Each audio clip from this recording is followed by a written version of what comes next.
श्री गणेशाय नमः।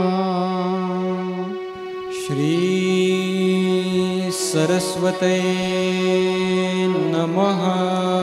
श्री गुरुभ्यो नमः। जगद्गुरु नरेंद्राचार्य महाराज की जय। सद्गुरु काडसिद्धेश्वर महाराज की जय। संत शिरोमणि गजानन महाराज की जय। आद्य जगद्गुरु रामानंदाचार्य महाराज की जय। सियावल्लभ रामचंद्र की जय।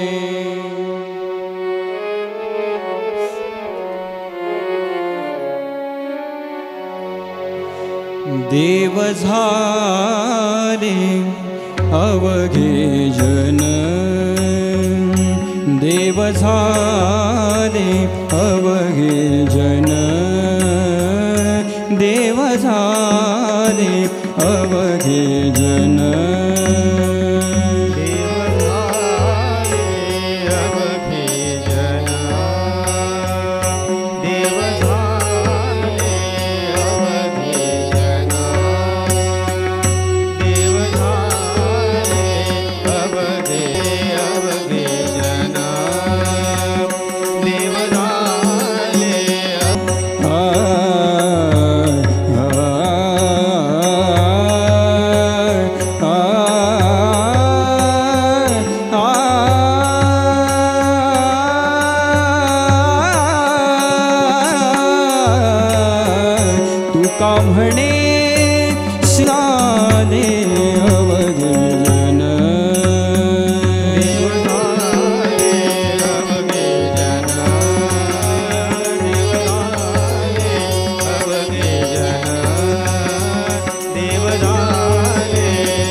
तुकाराम महाराज म्हणतात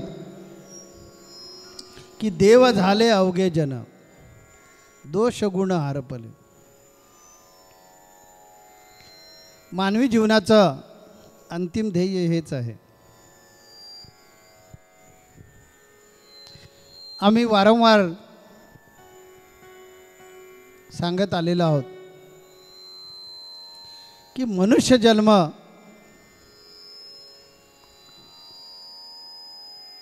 ही परमेश्वराने दिलेली एक संधी आहे जीवात्माला.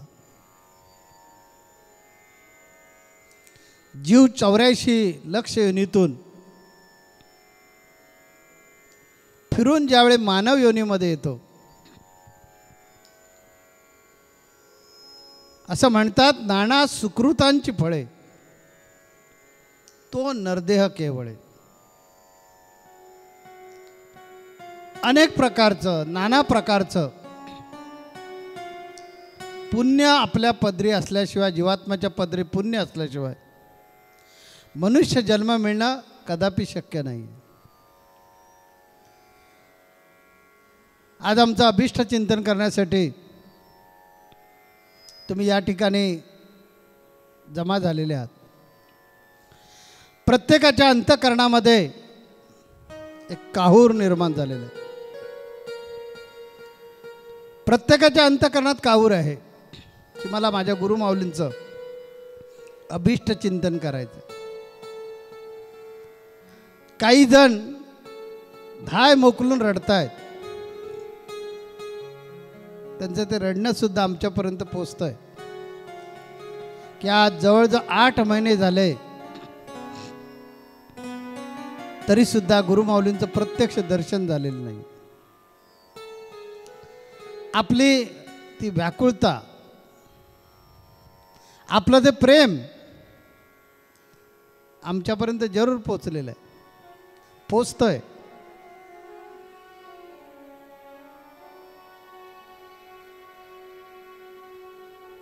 आणि आज आपण एक मोका साधून,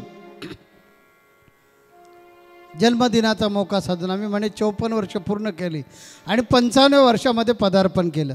त्याचा आपण लोक त्योहार बनवतो, उत्सव बनवतो.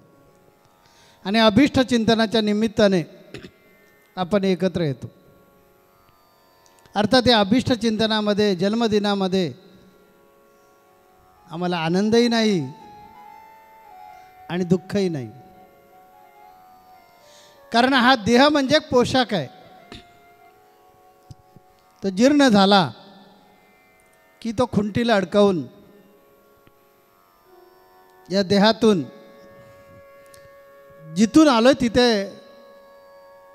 प्रवास करायचाच आहे. त्यामुळे सुखदुःख की आनंद याच्या पलीकडे ज्यावेळी तुम्ही पोचता त्या वाढदिवस तर हे दररोजच होत असतात. समर्थ सद्गुरू काडसिद्धेश्वरांच्या कृपेनं या दगडाला देवपण आलं आणि त्यामुळे या दगडाची पूजा दररोजच होत राहणार. या दगडाचे दररोजच जन्मदिन साजरे होत राहणार. आज माऊली ज्ञानेश्वर आपल्यामध्ये नाही आहेत, देहानं नाही आहेत, परंतु आपल्यासाठी ते दररोज जिवंतच आहेत. तुम्हा व्यावहारिक जनांना हे जन्मदिन एक उत्सुकतेचा आनंदाचं पर्व असतं,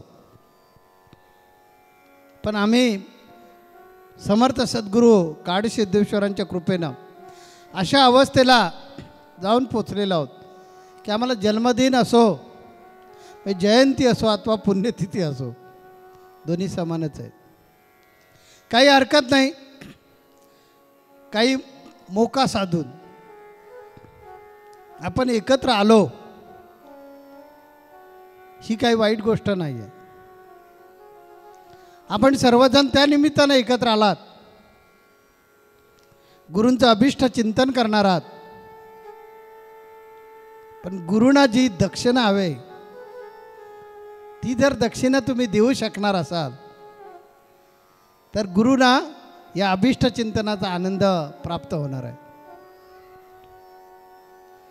मला असं वाटतं की जो ज्या शांभवीचा भोक्ता असतो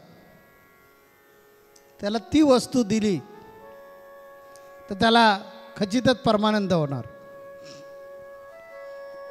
म्हणून त्याला काय हवंय हे समजून घेणं गरजेचं आहे. आणि ते जर समजलं आणि ते जर त्याला मिळालं तर त्या परमानंदासारखा दुसरा परमानंदच नाही. म्हणून आपण या ठिकाणी सर्वजण जे उपस्थित आहात ते सर्वांनीच आज संकल्प करावा की आम्ही गुरु समान होऊ. नवे नवे गुरूंपेक्षाही काकणभर अधिक उरून शिल्लक राहू. आता बऱ्याच जणांना प्रश्न पडलेला आहे की स्वामी काय नेमके बोलतायत, समजतच नाही आहे. ह्यांना काय नेमकी गुरुदक्षिणा हवे, ह्यांना आपल्याकडून काय नेमका गिफ्ट हवं वाढदिवसाच्या निमित्तानं,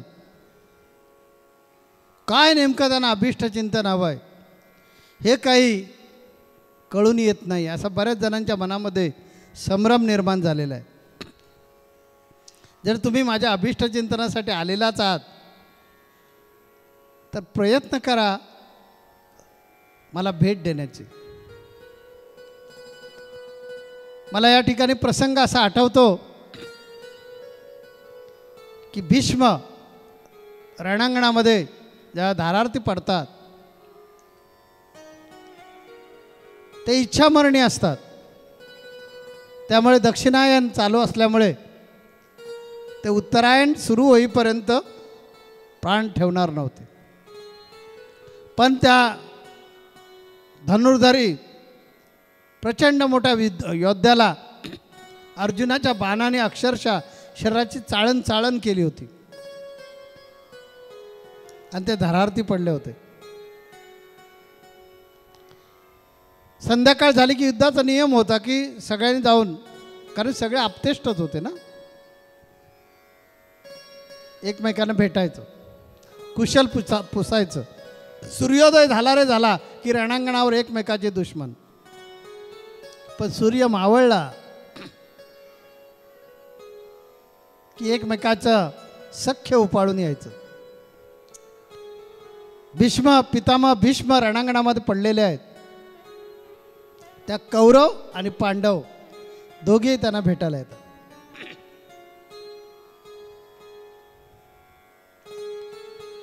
आणि विचारतात, तात आपली काय इच्छा आहे. तर भीष्म म्हणतात, अरे मला पाण्याची ताण लागलेली आहे, तर पाणी हवंय. ताबडतोब दुर्योधन सोन्याच्या भांड्यातून पाणी आणतो आणि भीष्मांच्या समोर धरतो. अरे भीष्म म्हणाले की अरे मला योद्ध्याला शोभेल असं मला पाणी द्या. सगळेजण इकडे तिकडे पाहतात. अर्जुनाच्या लक्षात येतं. अर्जुन आपल्या धनुष्याला बाण लावतो आणि जमिनीचा वेध घेत तो बाण सोडतो. तो बाण जमिनीमध्ये घुसतो आणि त्यातून पाण्याची चिळकांडी उडते, ती भीष्मांच्या तोंडामध्ये. भीष्मांना जे पाहिजे होतं ते अर्जुनानं दिलं. ते धनुर्धारी होते, त्यांना त्या पद्धतीचं पाणी हवं होतं.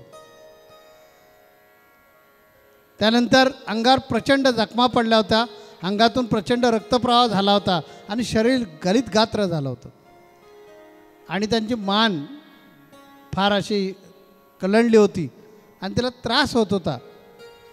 म्हणून उशी देण्यासाठी कौरवांनी चांगला गुबगुबीत उशी आणून त्यांच्या मानेखाली घालायचा प्रयत्न केला.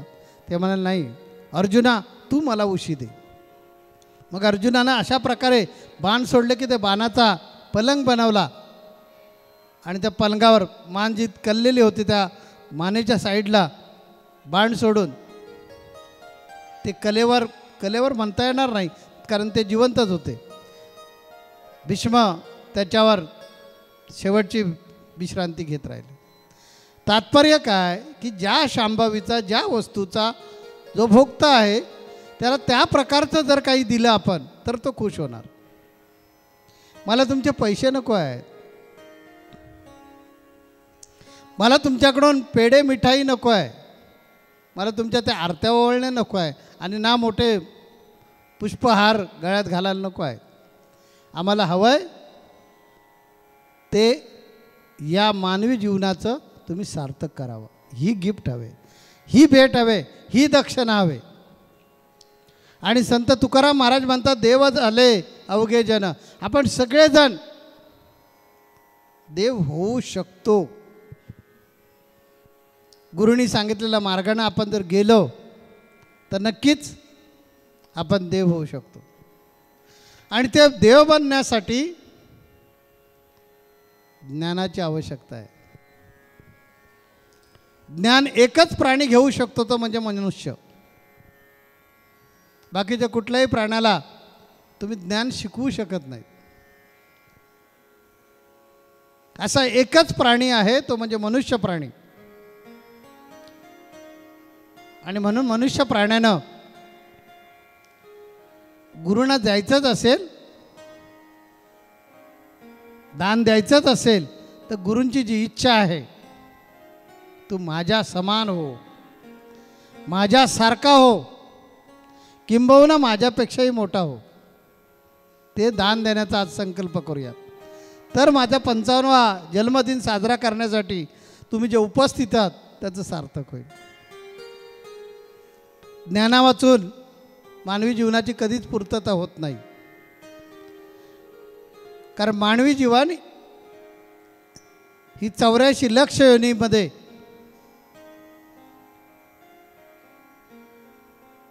जन्मास आलेले त्या जन्म घेतलेले एक कुळी जी नराचा नारायण होऊ शकते असं हे मानवी जीवन आहे. मग हे मानवी जीवन घडण्यासाठी आपल्याला ज्ञानाशिवाय पर्याय नाही आहे. मग ते ज्ञान आत्मज्ञान असो किंवा विज्ञान असो, ज्ञानातच खरं सामर्थ्य भरलेलं आहे. बघा, असे मोठमोठे महात्मे असे म्हणतात, तत्ववेत्ते असं म्हणतात, ज्या व्यक्तीच्या जीवनात ज्ञानाचा प्रभाव नाही, ज्या व्यक्तीच्या जीवनामध्ये ज्ञानाबद्दलची लालसा नाही, भूक नाही, किंवा हे ज्ञान वाढावं अशी त्याची अभिलाषा नाही, ती व्यक्ती उत्तम जीवन जगणे शक्यच नाही. आता आपण व्यावहारिक माणसं उत्तम जीवनाची व्याख्या वेगळी करतो. हाताकडे बघा, माझ्या हाताकडे बघितलं की लक्षात येईल हे भरपूर आहे म्हणजे उत्तम जीवन आहे. गाडी आहे, चांगलं घरदार आहे,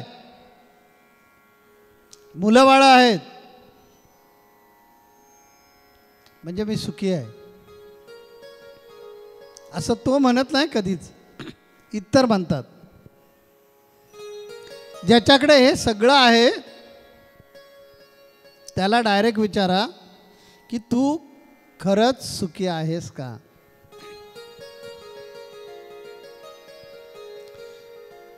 इतरांना वाटत असतं तो सुखी आहे म्हणून, पण त्याची व्यथाही फारच वेगळी असते. तुम्ही इथं सर्वजण बसलेले आहात, तुमच्यावरून लोक अनुमान काढतात तो खरंच सुखी आहे, पण तुमची दुःख तुम्हालाच माहीत आहे. सगळं आहे पण मुलगा विचारतच नाही. ओ सून इतकी खाष्ट भेटलेली आहे, माझ्या एकुलत्या एक पोराला तिने पुरा बिघडवलेला आहे. स्वामी काय सांगणार, हे सगळं ह्या मुलाबाळांसाठी केलं आहे. 2 गोजिरी मला मुलं आहेत, पण एक पण मूल आम्हाला विचारत नाही आहे. स्वामी काय सांगणार, बाहेरून फक्त भपका आहे श्रीमंतीचा, पण बायकोचं आणि माझं कधीच पटत नाही. मला वाटतं बरेच जणांच्या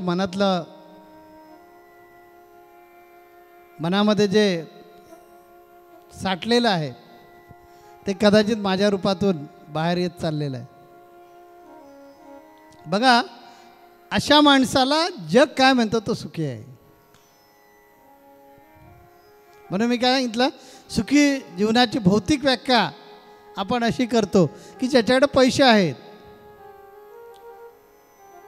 त्याच्याकडे घरदार, नोकर चाकर, मुलं बाळं, जमीन जागा, थोडक्यात भौतिक ऐश्वर्य ज्याच्याकडे आहे तो सुखी. परंतु आमच्या आध्यात्मिक लोकांची सुखी जीवनाची व्याख्याच वेगळी आहे. ज्यावेळी तुम्ही घरामध्ये शेण आणणार, वाळवी येणारच आहे.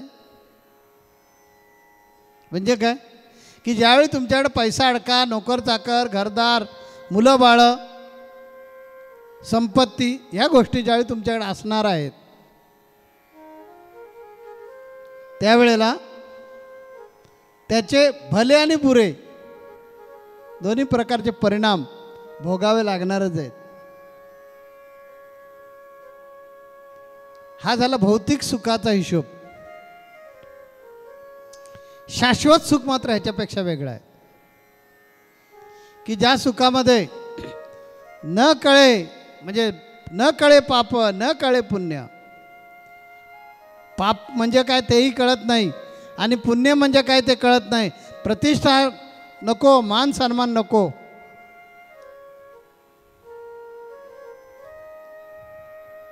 जिथे कधी दुःख नाही, ते शाश्वत सुख. आणि मला वाटतं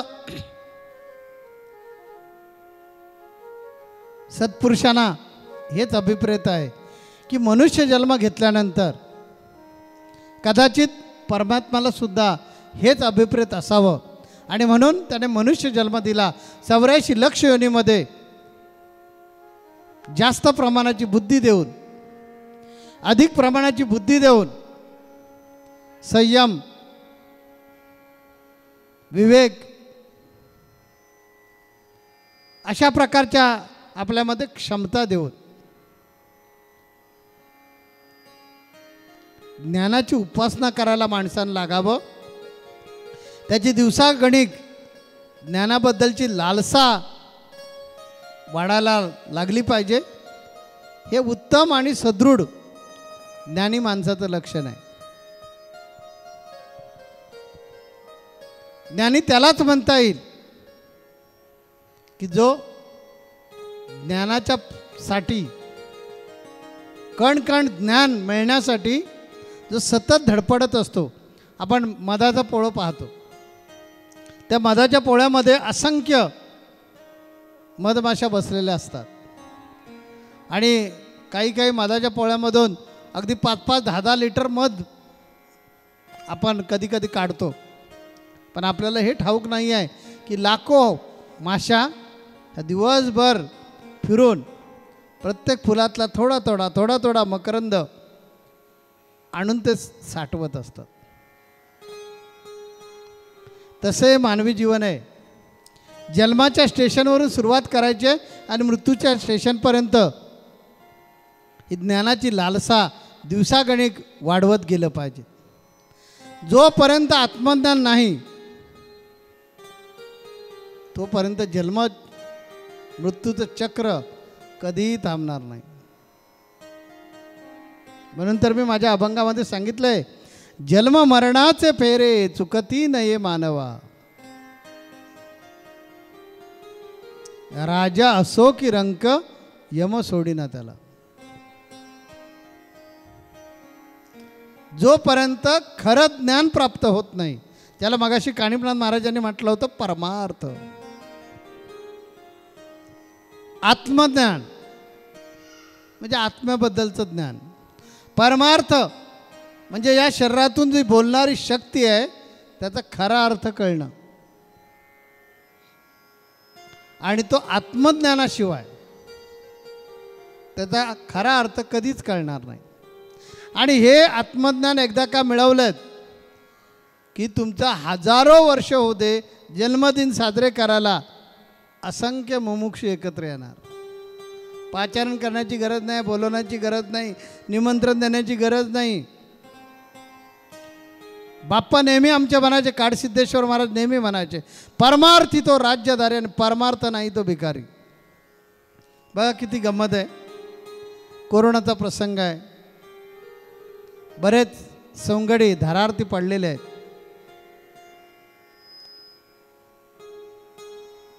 आठ 10 भक्तगणांच्या कुटुंबाच्या मागे एक तरी त्याच्या कुटुंबातला माणूस आपण गमावतोय. कोणी कुटुंबातला जातोय, तो कोणी जवळचा नातेवाईक जातोय. अशा प्रकारचा असंख्य म्हणजे इंगळ्या चावाव्यात आणि त्यातल्या जसा दाह व्हावा, तशा प्रकारे प्रत्येकाच्या अंतःकरणामध्ये आता दुःखाचा दाह आहे. कारण दररोज व्हॉट्सअपच्या माध्यमातून येणाऱ्या प्रत्यक्ष अडचणी आणि लाखो लोकांच्या फोटोसमोर झालेल्या विनवण्या हे सगळे आमच्यापर्यंत येत आहेत. आम्ही पाहतोय, जिथे जिथे शक्य आहे तिथे तिथे धाव घेऊन, सगळीकडे धाव घेतो, पण जिथे जिथे शक्य आहे त्याला अगदी मृत्यूच्या दाढेतून सुद्धा बाहेर आणतोय. पण त्याचं कर्मच जर तसं असेल तर मात्र हताश व्हावं लागतं. तरी सुद्धा अशा प्रसंगामध्ये आपण सर्वजण आमचा जन्मदिन की जो तुमच्या रक्ताचा नाही, जो तुमच्या मांसाचा नाही, जो तुमचा सोयरा नाही, जो तुमचा पाहुणा नाही, त्याचा जन्मदिन साजरा करण्यासाठी किती प्रतीक्षेत आहात. आणि जीवाचे कान करून ते काय बोलतात, ते आपल्याला काय हितोपदेश करतात, असा म्हणजे कंठात प्राण आणून जसं एखादा माणूस वाट बघतो तशा प्रकारे बऱ्याच भक्त साधक शिष्य यांची अवस्था झालेली आहे. कशामुळे? फक्त एकच भांडवल माझ्याकडे आहे, मी परमार्थाचा राजा आहे. आणि तो राजा कुणामुळे झालेला आहे? तर केवळ आणि केवळ समर्थ सद्गुरू काडसिद्धेश्वरांमुळे झालेला आहे.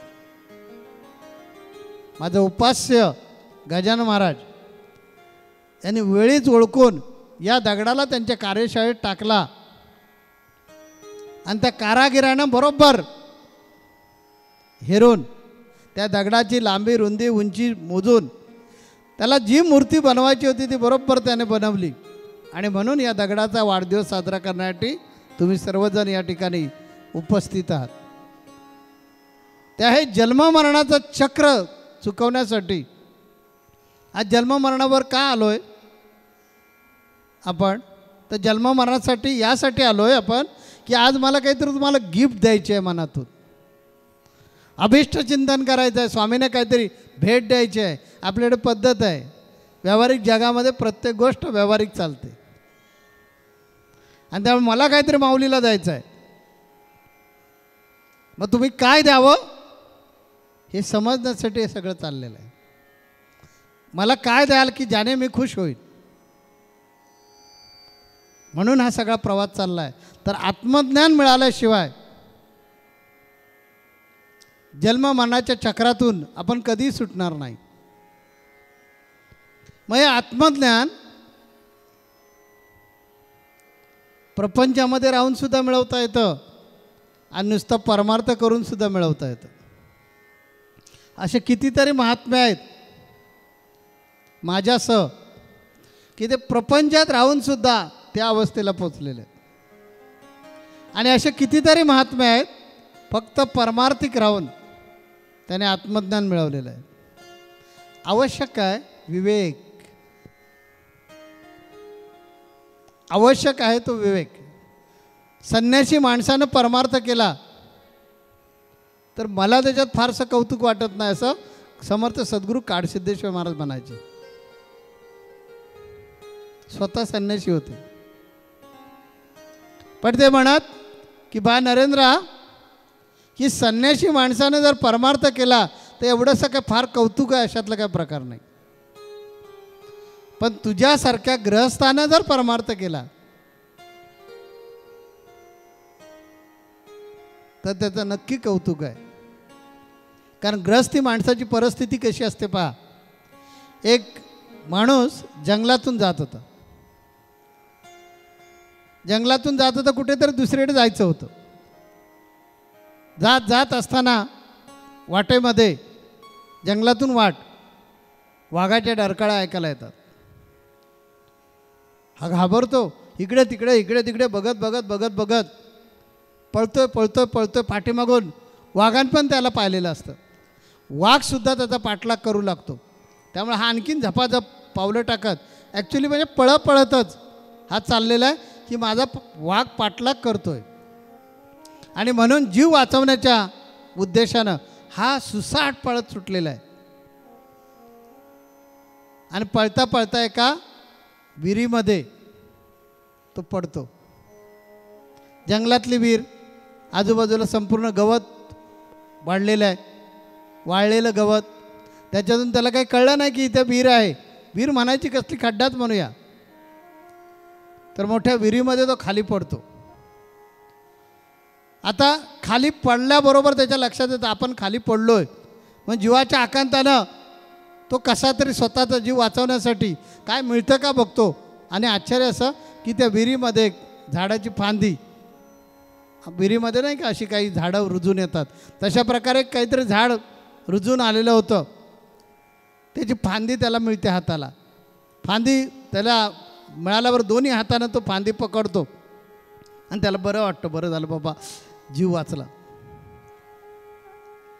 हळूच खाली लक्ष जातं त्याचं विहिरीकडे. कारण वाघ पाठीमागून आहे ना. विहिरीकडे खाली लक्ष जातं तर फणा काढलेला साप खाली असतो. हा घाबरतो. बरं झालं देवा वाचलो. कारण जर हे झाड हाताला मिळालं नसतं, फांदी मिळाली नसती झाडाची, तर मी 10-15 फुटापर्यंतच्या खाली नाग आहे, साप आहे, पडलोच असतो तिथे आणि त्याने मला खाल्लं असतं. वरती वाघोबा, खाली नागोबा, अशा अवस्थेमध्ये तो आहे. वाघ वरती आलेलाच आहे त्याचा पाठलाग करत. खाली नाग अशी फणा काढून त्याच्याकडे बघतोय. आणि आश्चर्य असं त्याने असं ते फांदी जोरात पकडलेली असते ना, त्या फांदीलाच एक मधाचं पोळं असतं. ती फांदी हल्ल्यामुळे त्याच्या तोंडामध्ये मध पडतो. मध पडल्यानंतर ते गोड त्याला बरं वाटतं आणि त्याच्या मनात येतं काय हा देवाचा विचित्र खेळ आहे. वरती वाघोबा, खाली नागोबा आहे. अशा अवस्थेमध्ये देवसुद्धा कशी परिस्थिती निर्माण करतो पहा. तेव्हा हे असं मानवी जीवन आहे की प्रपंच आणि परमार्थ यामध्ये कुठेही असा, तुम्ही कुठल्याही क्षेत्रात असा, परमार्थात असलात चांगलीच गोष्ट आहे, म्हणजे संन्यासी आहात चांगलीच गोष्ट आहे. पण तुम्ही प्रपंच करताय ती सुद्धा काय वाईट गोष्ट नाही आहे. कारण हा प्रपंच काय तुम्ही तुमच्या मनानं मिळवलेला नाही आहे. हा मागच्या जन्माचा जो जमा खर्च चुकता करायचा आहे त्यासाठी मिळालेला आहे. या प्रपंचाला मिठी मारून बसू नका ना. तुमच्यातला विवेक जागृत करा. ज्याला आपल्यातला विवेक जागृत करता येतो त्याला जीवनाची खरी किंमत कळते. आपल्याला असं काय म्हणायचं आहे की संसार तुम्हीच करता, आम्ही करत नाही आहे. तुम्हाला संसारामध्ये अडचणी आहेत, आम्हाला येत नसतील, पण संसार संसाराच्या ठिकाणी ठेवायचं आणि आपल्यासाठी स्वतःसाठी वेळ काढून जिथून मी आलो आहे तिथेच मला परत जायचं आहे हा ध्यास आपल्या मनामध्ये लावून घेतला पाहिजे. याला मानवी जीवन म्हणतात. तरच तो मनुष्य जन्म बुद्धिवान प्राणी जे म्हटलं जातं तर सार्थकी होणार. आपण काय करतो की त्या संसारामध्ये, मगाशी कानिफ महाराजांनी सांगितलं, या संसारामध्ये म्हणजे कामाचं उदाहरण दिलं होतं त्यांनी, 4 पुरुषार्थाचं उदाहरण दिलं होतं.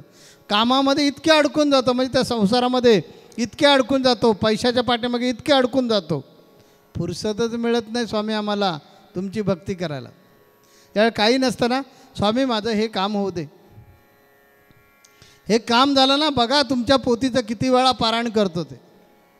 एकदा का हातात पैसा आला का, एकदा का आपलं काम झालं की आपण सोयीस्कररित्या विसरतो, वेळच नसतो. म्हणून तुकोबाराय म्हणता, तुका म्हणे कैसे आंधळे जन गेले विसरोनी खऱ्या देवा. आपल्याकडे ती दृष्टी नाही आहे. आपल्याकडे ती दृष्टी नसल्यामुळे आपण खोट्या गोष्टीला बळी पडलोय की जो तुमचा नाही आहे, पूर्वीपासून नव्हता, आताही नाही आहे आणि याच्या पुढेही तुमचा तो होणार नाही आहे. आतासुद्धा संसार तुमचा नाही आहे. बघा जमीन माझी म्हणतो, एवढ्या टिचभर जमिनीसाठी सुप्रीम कोर्टापर्यंत जातो, एकमेकांची डोकी फोडतो. विचार करा ती जमीन तुमची आहे का? जर असेल तर शेतसारा का भरता? त्या जमिनीवर नाव तुमचं आहे, मग गव्हर्नमेंटला शेतसारा का भरता? मग बिनशेती केलीत तर त्याचा दर वेगळा आहे आणि दुसरी जर साधी जमीन असेल तर त्याचा दर वेगळा आहे. घर माझं म्हणता, जाताना ते तुमच्याबरोबर का नाही येत? जे घर बांधण्यासाठी एवढं काबाड कष्ट केलेलं असतं, अरे बाबा हृदयाचा आता त्रास सुरू झाला आहे, डॉक्टरने ब्लॉकेज आहे म्हणून सांगितलं, थोडा विश्रांती घे. नाही एवढं बांधून होऊ दे, मग मग ते घरात येण्यापूर्वीच. म्हणून मी म्हटला संसार तुमचा पूर्वी नव्हता, आताही नाही, आणि यानंतर सुद्धा तो तुमच्यावर येणार नाही आहे. परंतु आंधळेपणानं बाकीचं जग कसं एखाद्या गोष्टीवर आंधळेपणानं विश्वास ठेवतं ना, तशा प्रकारे आपण आंधळेपणानं हा सगळा व्यवहार चालवला आहे. आणि म्हणून आपल्याला खऱ्या देवाला शोधण्यासाठी वेळ मिळत नाही आहे. प्रपंचामध्ये त्या घाण्याला एक बैल असतो बघा. पूर्वीच्या काळी तेल काढणारे जे लोक असायचे त्यांच्याकडे बैल असायचे. त्याला कौलू पण काही ठिकाणी म्हणायचे. तर तो बैल बांधलेला असायचा, त्याच्या डोळ्यावर पट्टी बांधायची. का? कारण त्याला फक्त गोल फिरायचं, त्याला बाकी कक्षा काहीच नाही. त्याने इकडे तिकडे कुठेही जायचं नाही, फक्त गोल फिरायचं. त्याला भोवळ येऊ नये, चक्कर येऊ नये म्हणून त्याच्या डोळ्यावर पट्टी बांधलेली असायची. तसं हे सगळं नश्वर आहे हे माहीत असूनसुद्धा मायेची पट्टी आपण डोळ्यावर बांधल्याने आंधळे झालेलो आहोत. म्हणून तुकोबाराया म्हणतात की तुका म्हणे कैसे आंधळे जन गेले विसरून खऱ्या देव. ह्या आंधळ्यावरून एक दृष्टांत आठवतो, तो मी इथे सांगेन आपल्याला. एका माणसाची काही कारणानं दृष्टी जाते. आता दोन्ही डोळ्यानं दिसायचं बंद होतं. आता बाहेर पडणं पण नाकी नाव, कसं जाणार? घरी बसून बसून कंटाळा यायचा. म्हणून त्याने हळूहळू एक प्रॅक्टिस केली होती की लांब जाताना येणार पण शेजारच्या घरी तरी जाऊन बसावं. म्हणून तो काय करायचा, त्याला कंटाळा आला की घरी सांगायचा की मी जरा जातो दुसरीकडे, शेजारच्या घरी जातो, आणि कसा तरी आपला चाचपडत यायचा. आता तो चाचपडत यायचा, त्या शेजारच्या घरी बसायचा, गप्पा चप्पा चालायच्या. आता किती वाजले त्याला दिसतच नाही तर काय कळणार? बाहेर अंधार झाला का दिसतच नाही तर काय कळणार? मग आपला गप्पा मारायचा आणि कंटाळला की म्हणायचं की मी निघतो. बरं ठीक आहे. असा नेहमी त्याचा दिनक्रम होता. एक दिवशी काय झालं की गप्पा मारता अंधार झाला, काळोख झाला, आणि हा म्हणाला मी निघतो आता घरी. तर शेजारी म्हणाले ठीक आहे.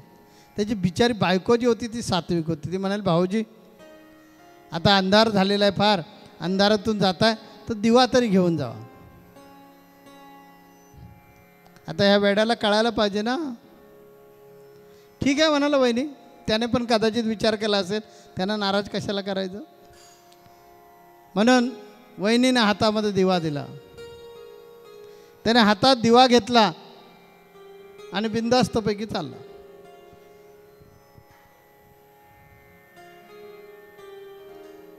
आणि गंमत अशी, तो एका खड्ड्यामध्ये पडला. आता तसंच होणार ना. दिवा पेटता असू दे नाहीतर विझलेला असू दे, दिसतच जर नसेल तर माणूस भरकटणारच ना. तसं आपलं जीवन आहे. प्रापंचिक लोकांचं अशा प्रकारचं जीवन आहे की जोपर्यंत आपल्याला बिनचूक सांगणारा भेटत नाही तोपर्यंतही आंधळ्या मायेची पट्टी जी आपण संसाराची बांधलेली आहे त्यातून बाहेर यायला कधी तयार होणार नाही आहे. जसं त्या आंधळ्याला दृष्टी नसल्यामुळे दिव्याची किंमत काही कळणार नाही, तसं आपलं झालेलं आहे की आपण प्रापंचिक माणसं संसारामध्ये इतके अडकून गेलेलो आहोत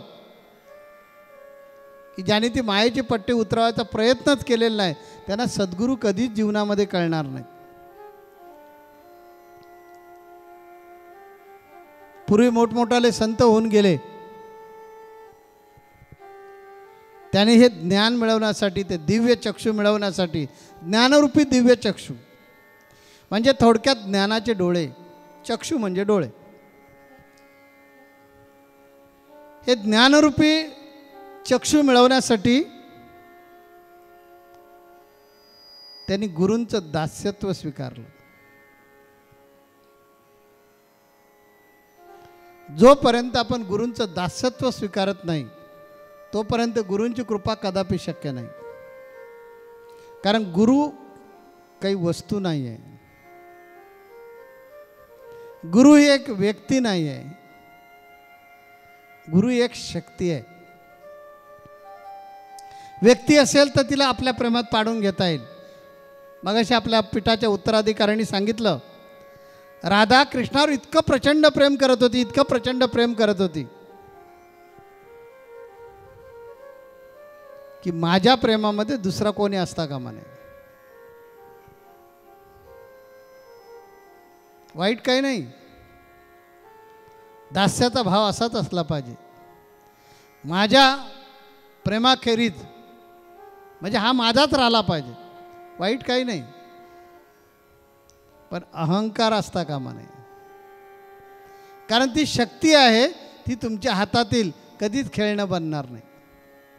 आणि भगवान कृष्णानं हे दाखवलं की राधे, तुला प्रचंड गर्व झालेला आहे की मी प्रेम करते आणि हा माझ्याशिवाय कधीही राहत नाही. आणि म्हणून तिने जो पण केला होता, सगळ्या गवळणी त्या ओलांडून कृष्णापर्यंत पोचल्या होत्या. म्हणून आपला दास्यभाव असावा, त्याच्यामध्ये मुमुक्षु भाव जरूर असावा, पण अहंकार नसावा. आपण दास्यत्व स्वीकारल्याशिवाय अमर होणारच नाही. मारुती राया फक्त दास्य भावावर आज चिरंजीव आहेत. भगवान प्रभू रामचंद्रांनी ज्यावेळी त्यांना बोलवलं ते बोलले, नाही प्रभू मी येणार. तुमचं जिथे नाव चालू असेल, तुमचं जिथं नामघोष चालू असेल तिथे मी राहणार, मला बाकी काही नको. तर मोठमोठे जे संत महात्मे होऊन गेले त्यांनी गुरुदेवांचं दास्यत्व स्वीकारलं. आणि ज्यानी ज्यानी दास्यत्व स्वीकारलं, काया वाचा मन, हे 3 शब्द कायम लक्षात ठेवा. काया वाचा आणि मन. कायेनं त्यांचं व्हायचं आहे, मनानं त्यांचं व्हायचं आहे, आणि वाचेनं सुद्धा त्यांचंच व्हायचं आहे. म्हणजे वाचेमध्ये सुद्धा तेच आले पाहिजेत, नाहीतर राग आल्यानंतर लगेच नाही. काया म्हणजे शरीर त्याच्यासाठी आहे, सदा सर्वदा योग तुझा घडावा. तुझे कारणी, तुझ्या कामासाठी हा देह उपयोगी झाला पाहिजे. आणि हा देह तुझं कार्य करत असताना धरतीवर शरण आला पाहिजे. म्हणजे याला दास्यभाव म्हणतात. ते हा दास्यभाव आल्याशिवाय आपल्याला गुरु भेटणार नाहीत. असं मी ऐकलंय बाप्पांकडून की गुरु आपल्याला शोधत येतात, पण तेवढा भाव आपला उत्कट असावा लागतो. गुरु आपल्या पाठीमागे लागतात. नामदेव महाराजांनी कीर्तन करावं, डबडबून भिजावं आणि मग त्यांचे लाड करण्यासाठी, त्यांना पुसण्यासाठी विठ्ठलाने पाठीमागून मागून मागून फिरावं. हा दास्यभाव ग्रंथांचं वाचन करून प्राप्त होणार नाही. भक्ती, योग, ज्ञान, कर्म असे जे महात्म्याने मार्ग सांगितलेले आहेत त्यांचा अभ्यास करून दास्यभाव येणार नाही.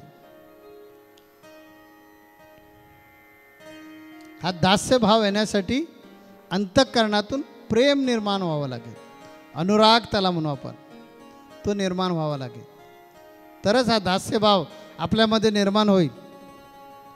नाहीतर आपण किती पुस्तकी ज्ञान मिळवा, किती मोठी तपश्चर्या करा, कितीही आपण विद्वान असा, तर कदापिही आपल्याला खरं ज्ञान होणार नाही. त्याचं उदाहरण द्यायचं झालं तर 1200 वर्ष तपश्चर्या केलेला चांगदेव, 1200 वर्ष तपश्चर्या, ज्ञानाचा गाढा पंडित, कळी काळावर ज्याने जरब बसवली होती, वाघ त्याचं वाहन होता, जिवंत सापाचा चाबूक तो हातात घेऊन फिरायचा. कळी काळावर सुद्धा त्याचं वर्चस्व होतं. चांगदेव म्हटल्यानंतर बाकीचे थर थर थर थर कापायचे, इतका स्वतःला विद्वान समजायचा आणि सगळ्यांकडून शरणागतीची पत्र घेतली होती. ज्ञानेश्वर माऊलींना सुद्धा तशाच प्रकारचं निमंत्रण आलं होतं. कोण आहात ज्ञाना? अरे मी 1200 वर्षाचा चांगदेव आहे, एवढी माझी उग्र तपश्चर्या आहे. आणि माफीनामा लिहून देण्यासाठी त्यांनी पत्र पाठवलं होतं. पत्र लिहिताना प्रश्न पडला होता, काय पत्र द्यायचं. लोक म्हणे त्यांचा सगळेजण उदो उदो करतात. रेडा त्यांच्या समोर वेद गायले त्याने रेड्यानं. रेड्याच्या मस्तकावर हात म्हणे ठेवला आणि मुका प्राणी वेद बोलू लागला. मग आता ह्यानं काय लिहायचं पत्र?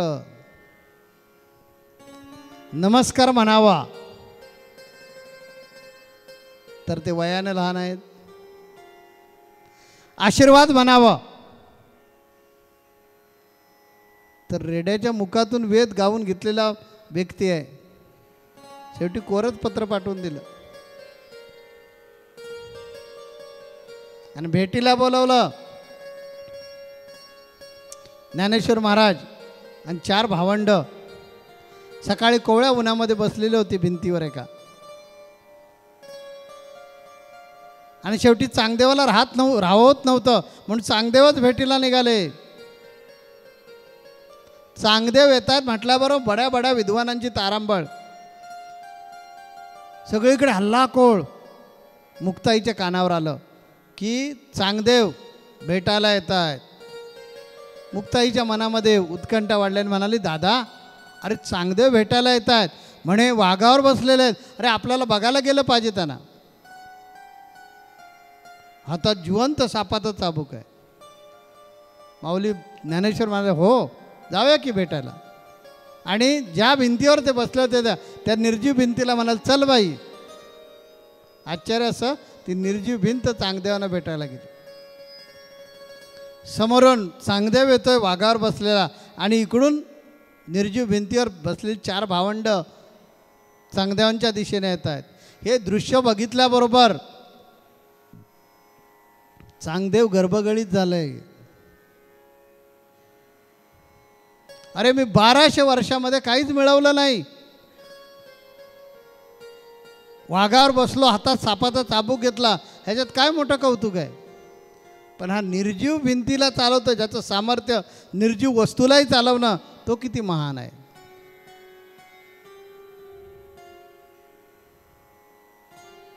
आणि मग शरण आले. दृष्टांत फार मोठा आहे. आणि मग ह्या 4 भावंडांच्या समवेत राहू लागले.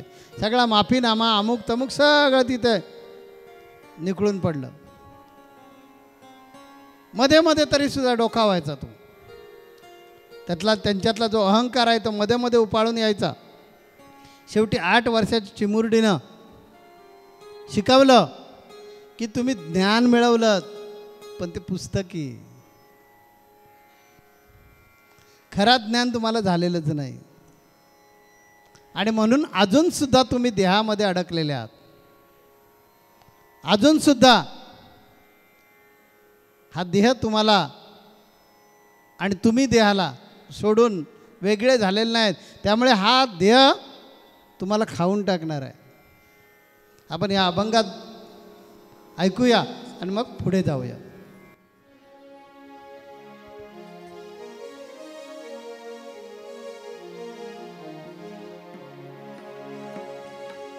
काळ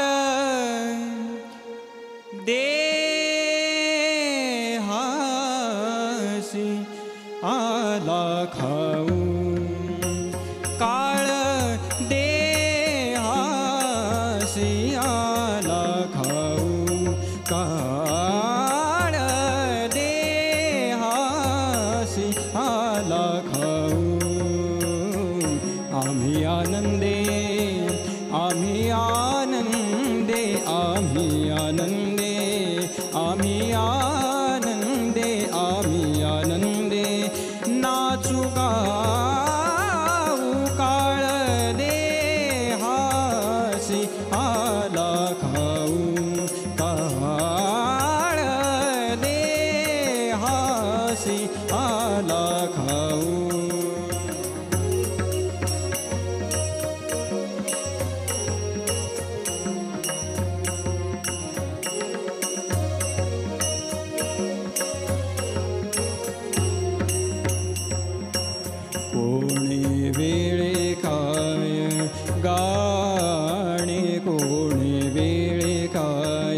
गाणे कोण वेळे काय गाणे कोण वेळे काय गाणे हे तो भगवंता मी नेणे तो भगवंता मी नेणे तो भगवंता मी नेणे काळ दे आसी आला खाऊ काळ दे आसी आला खाऊ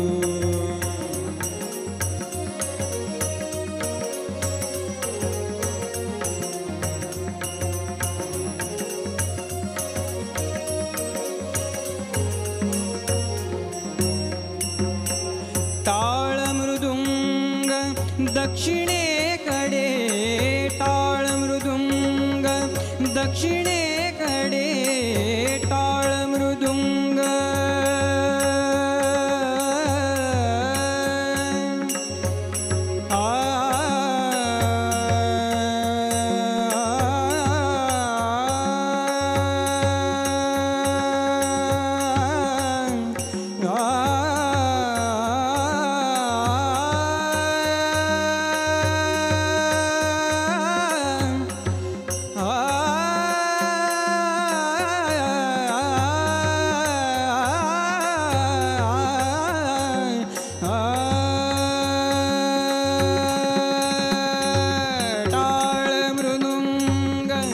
दक्षिणेकडे टाळ मृदुंग दक्षिणेकडे माझे गाणे पश्चिमेकडे माझे गाणे पश्चिमेकडे काळ दे हासी आला खाऊ काळ दे आसी आला खाऊ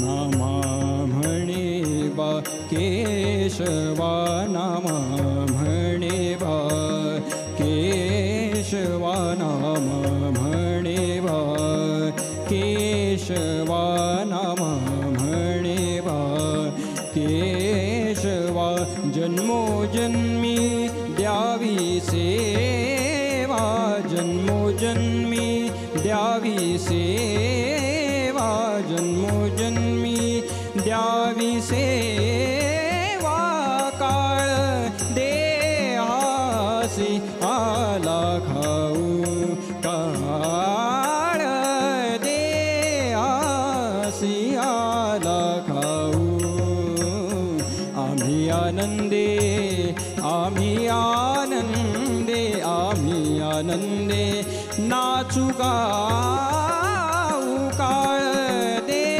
आसी आला खाऊ काळ दे आसी आला खाऊ काळ दे आसी आला खाऊ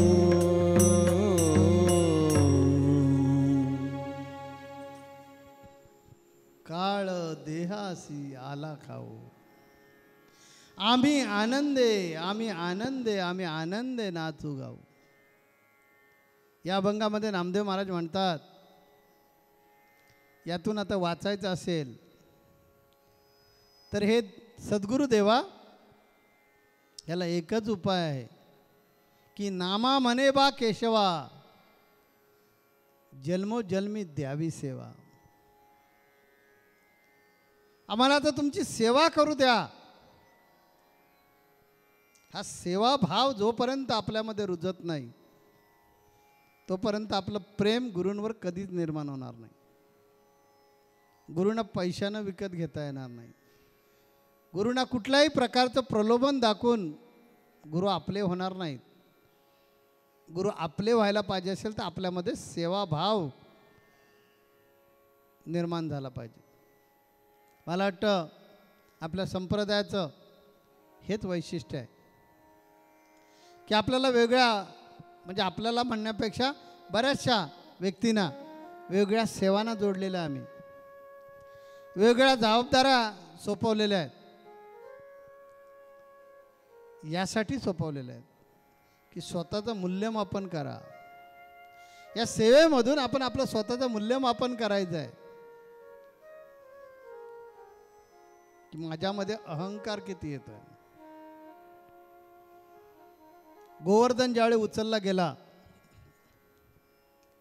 त्या पेंद्या, बोबड्या, वाकड्या, सुदाम सगळे होते, गोप गोपी सगळेजण होते आणि गोवर्धनाला काट्या लावून नेटानं उचललं होतं आणि भगवान कृष्णाने फक्त असं बोट लावलं होतं. पेंद्याला वाटलं की ह्या फक्त निमित्त कशाला करतो. पेंद्याच्या मनामध्ये शंका आली की सगळे आम्ही उचललेलं असताना नाटक करतोय, कशाला हे कशाला काढू दे की आम्ही थांबवतो, गोवर्धन आम्ही उचलून दाखवू शकतो, अशी फक्त मनामध्ये भावना आली आणि देवानं बोट थांब थांब थांब थांब.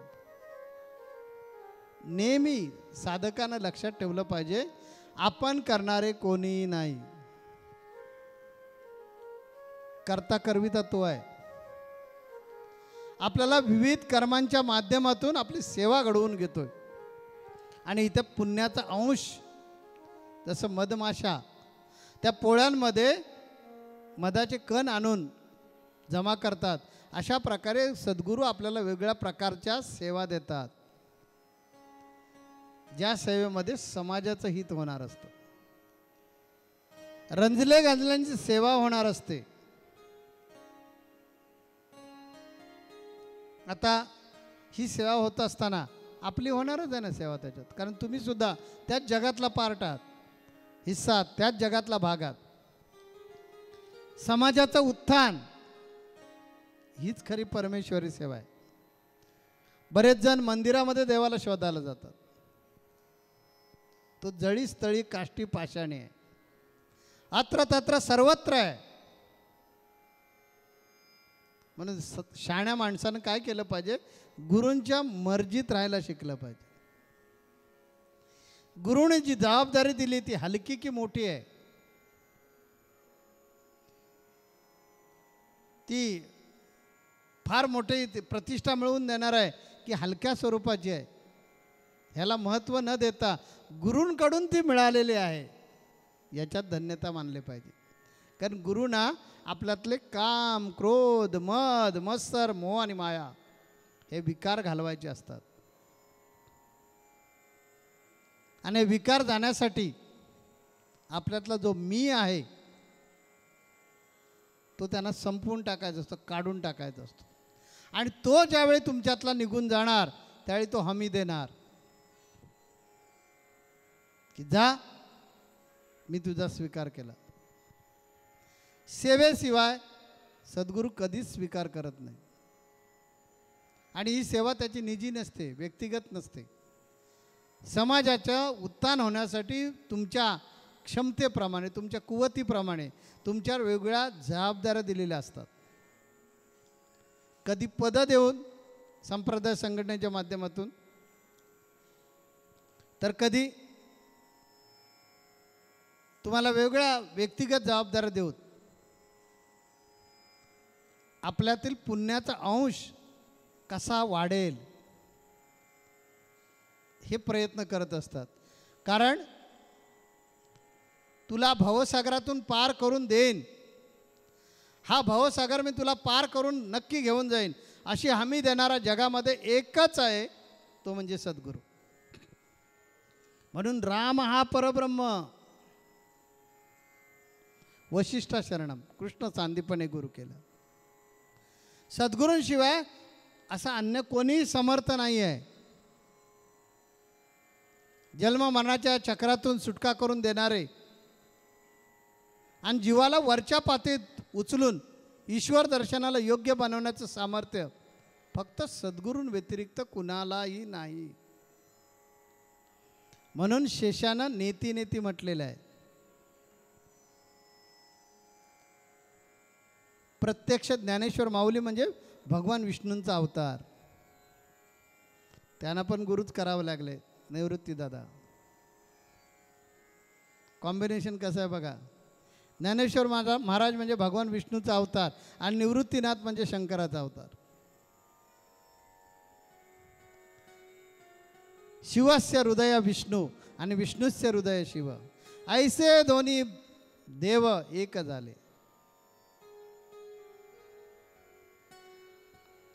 त्या हा जो तुला हा भवसागर मी पार करून घेऊन जाईन ही जी गॅरंटी आहे ती फक्त सद्गुरूच देऊ शकतात. म्हणून सद्गुरूला ओळखणं गरजेचं आहे.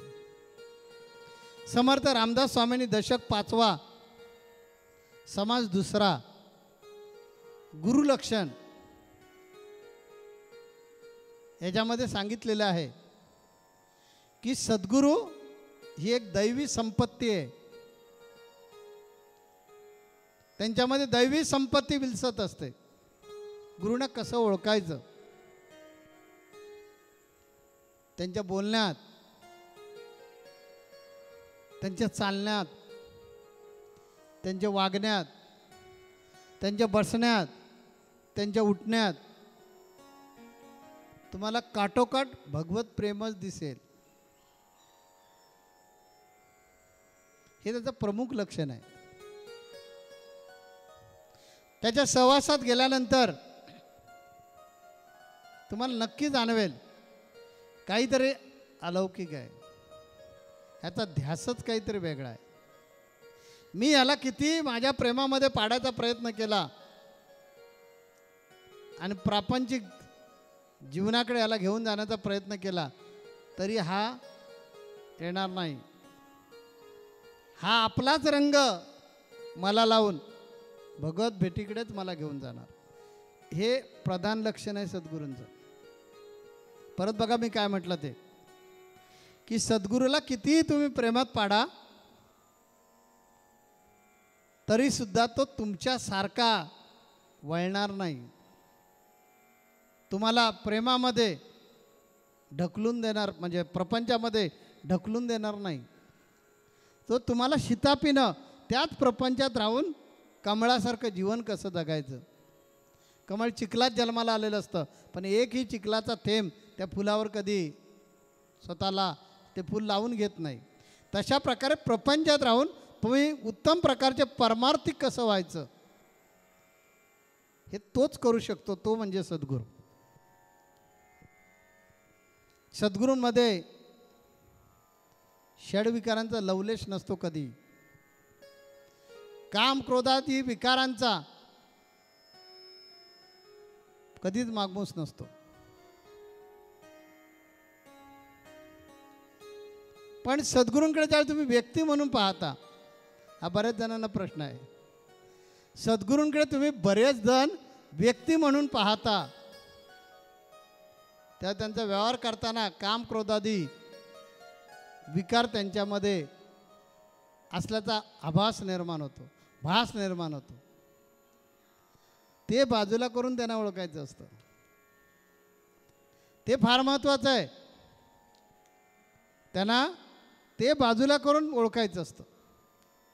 कारण दिसायला ते आपल्यासारखेच असतात ना. त्यामुळे हे किती काम क्रोधादी विकारामध्ये अडकलेले आहेत. आपल्याला अनेक वेळा जनाबाईचं उदाहरण दिलं आहे आम्ही. नरहरी सोनारांचं दिलेलं आहे की राम नाम सोने तोली देवा तुझा मी सोनार. म्हणजे ते देहानं नित्यकर्म करत असतात, प्रपंचातली कर्म करत असतात. जनाबाई नित्यकर्म करतो, शेजारणीचा अगदी पाण उतारा पण करत होती. पण देहानं मात्र ती त्या अवस्थेला पोचली होती.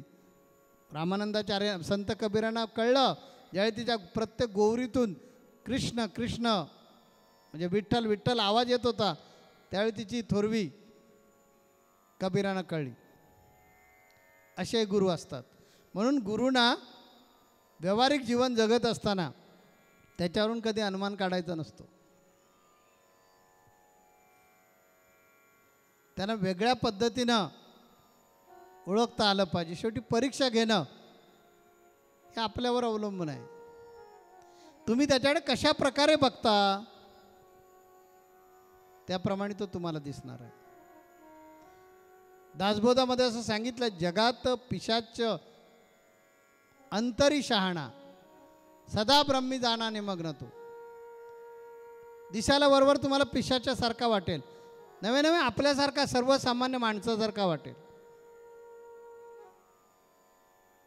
पण तो सर्वसामान्य कधीच नसतो हे लक्षात घ्या. त्याचं कामच कसं आहे ते मी एका दृष्टांतातून सांगणार आहे.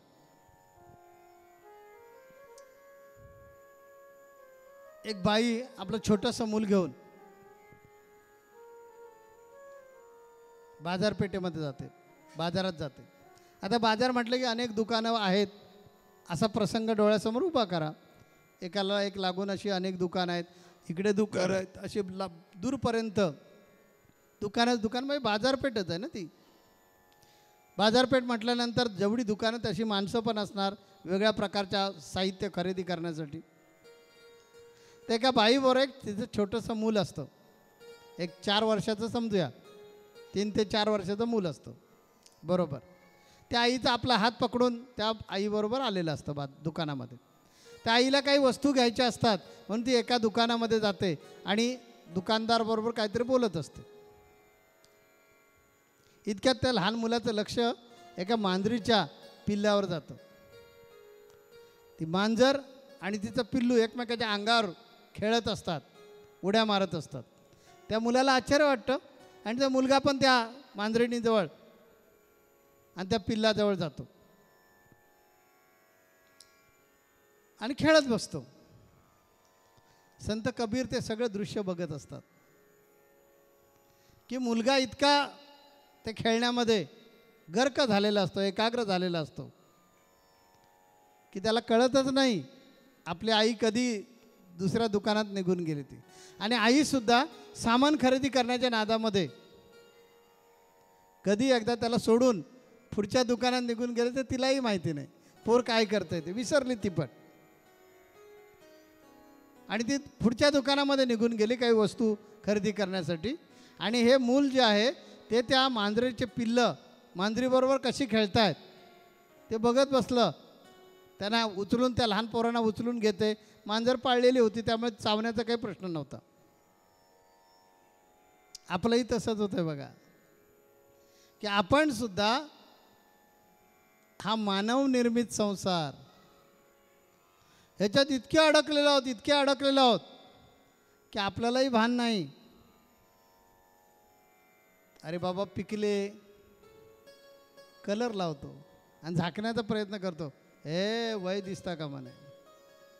अरे बाबा पडले, प्लॅस्टिकचे आणतो, प्लॅस्टिकचे आणून लावतो. पण त्या खेळामध्ये इतके गर्क आहोत की केस पिकले, चष्मा लागला. आता चष्मा तर सगळ्या लहान मुलांना पण लागतो म्हणा, पण जी वार्धक्याची लक्षणं आहेत ती दिसू लागली तरीसुद्धा आपण तो खेळ सोडायला काय तयार नाही. तर मूलसुद्धा इतकं खेळण्यामध्ये गर्क असतं, इतकं खेळण्यामध्ये गर्क असतं.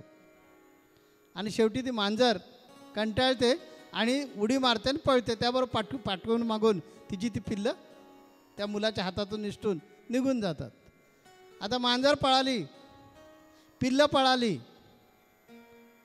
आता हे मूल कावरबावर होतं. आपलं पण तसंच होतं थोडंसं की कोणतरी दोघांपैकी एक साथीदार निघून गेला की मग पश्चाताप होतो. आता झालं, ती गेली, आता माझं कसं होणार. तसा हा मुलगा कावराबावरा होता आणि आईला शोधतो, रे आई कुठे, आई कुठे.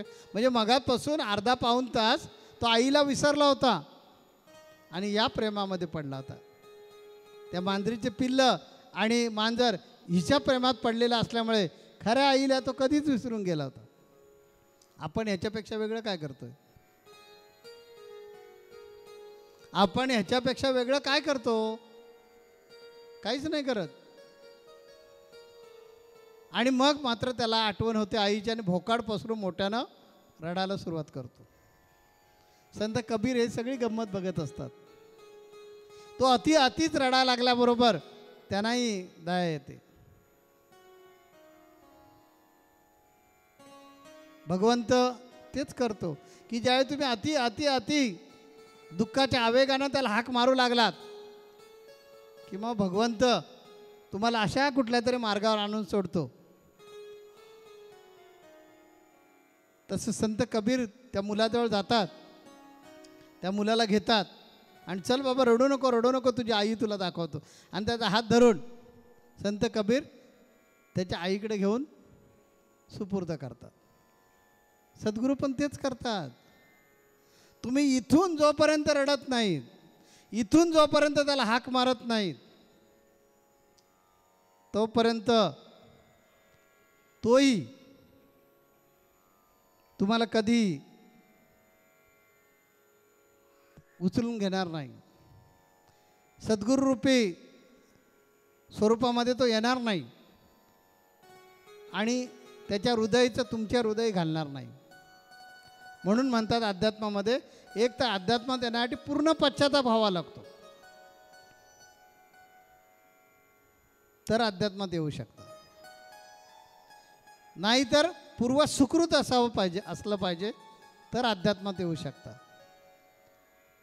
या दोघांपैकी काही नसलं आणि कुठल्या तरी कारणा परत्वे तुम्ही आलेले असाल तर थोडे दिवस राहणार, काही कारण झालं निघून जाणार.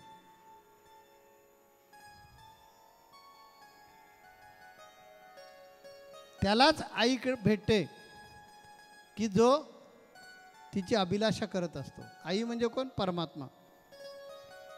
मला मुक्ती पाहिजे अशी ज्याला अभिलाषा निर्माण झालेली आहे तोच आपल्या स्वस्वरूपाला ओळखू शकतो. पण गंमत आहे, आपण मार्गात येतो, साधक दीक्षा घेतो, कधी कधी शिष्य दीक्षा घेतो आणि आपल्या गप्पा फार मोठ्या असतात. आम्ही सांगितले 10 मिनटं भक्ती कर की घड्याळ लावून बसलेला असतो. 10 मिनटं झाली मुक्ती द्या, तुम्ही जगा, दुसऱ्याला जगवा. 100-500 वेळा दिवसातून बोलतो मुक्ती द्या. म्हणून मला या ठिकाणी अभंग म्हणावा असं वाटतो, तो आपण म्हणूया.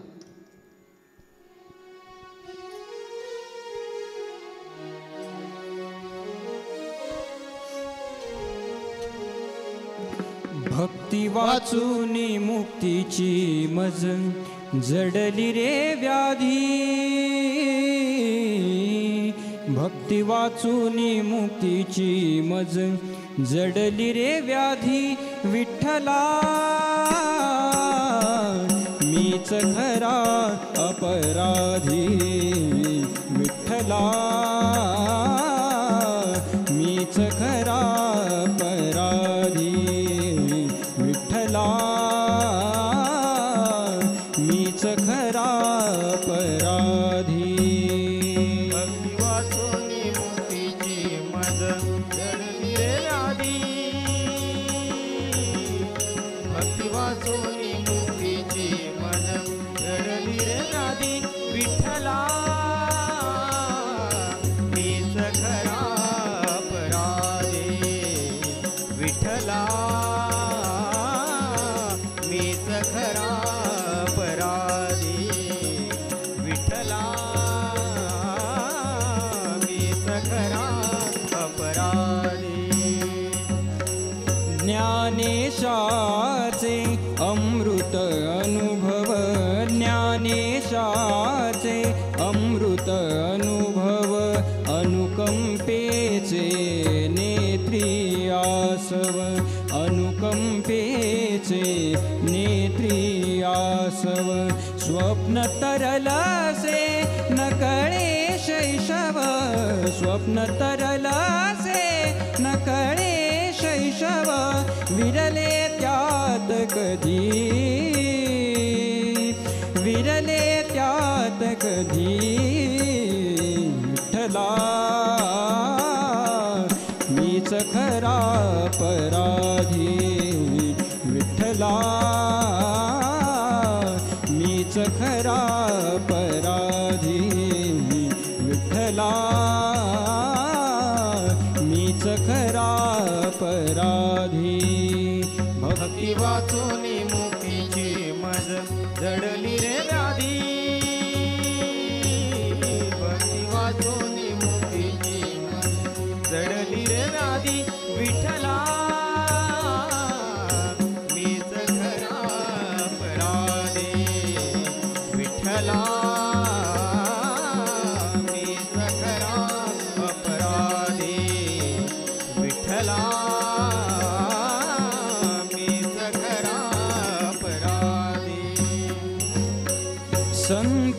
तुक्याची अभंगवाणी संत तुक्याची अभंगवाणी इंद्रायणीचे निर्मळ पाणी संत तुक्याची अभंगवाणी इंद्रायणीचे निर्मळ पाणी मीच बुडविला दुष्टा यौवनी मीच बुडविला दुष्टा यौवनी करुणेचा निधी करुणेचा करुणेचा करुणेचा निधी विठ्ठला मीच खरा अपराधी विठ्ठला मीच खरा अपराधी विठ्ठला मीच खरा अपराधी भक्ती वाचून मुक्तीची मज जडली रे व्याधी भक्ती वाचून मुक्तीची जडली रे व्याधी विठ्ठला मीच खरा अपराधी विठ्ठला मीच खरा अपराधी विठ्ठला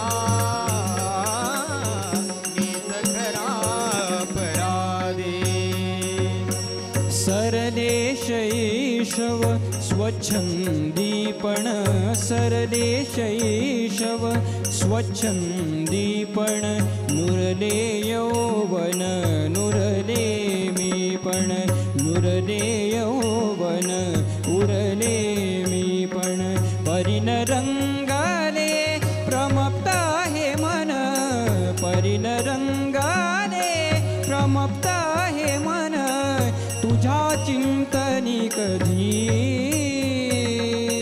तुझ्या चिंतनी तुझ्या चिंतनी तुझ्या चिंतनी कधी विठ्ठला मीच खरा अपराधी विठ्ठला मीच खरा अपराधी भक्ती वाचून मुक्तीची मज जडली रे व्याधी व्याधी भक्ती वाचून मुक्तीची मज जडली रे व्याधी विठ्ठला मीच खरा अपराधी विठ्ठला मीच खरा अपराधी विठ्ठला मीच खरा अपराधी भक्ती वाचून मुक्तीची जडली रे व्याधी बघ काय म्हणतात बघा भक्ती वाचूनही मुक्तीची जडली रे व्याधी व्याधी म्हणजे आजार विठ्ठला मीच खरा अपराधी म्हणजे मनी नाही भाव पण देवा मला पाव आमची बऱ्याच जणांची स्थिती अशी इतके दिवस स्वामींबरोबर आहे अजून मुक्ती मिळालेलीच नाही ही ती मुक्ती आणून द्यायची असती तर आणून देता आली असती हो ही जी मुक्ती आहे ही आपल्यालाच मिळवावी लागणार आहे गुरु तिथपर्यंत घेऊन जाणार आहेत पण मिळवायला तर आपल्यालाच लागणार आहे अंतःकरणपूर्वक भक्ती करायची नाही आम्ही काय म्हणतो बघा अंतःकरणपूर्वक भक्ती करायची नाही आणि मुक्तीच्या मात्र मोठ्या लांबड्या चवड्या गप्पा मारायच्या तुम्ही जगा दुसऱ्याला जगवा या शिकवणीचा अंतःकरणामध्ये लवलेश नाही परंतु मात्र सायुज्य मुक्तीचे भोगते झाले पाहिजेत अशा मात्र गप्पा मारायच्या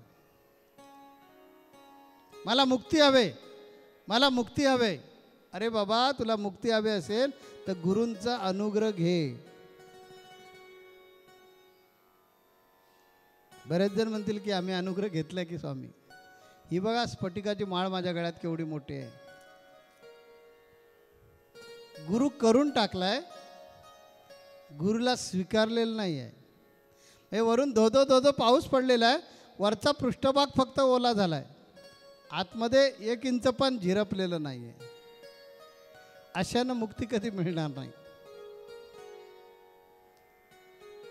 मुक्ती मिळण्यासाठी आपली भूमीसुद्धा, शरीररूपी भूमी जी सुद्धा अशी तरसली पाहिजे, तिला तहान लागली पाहिजे,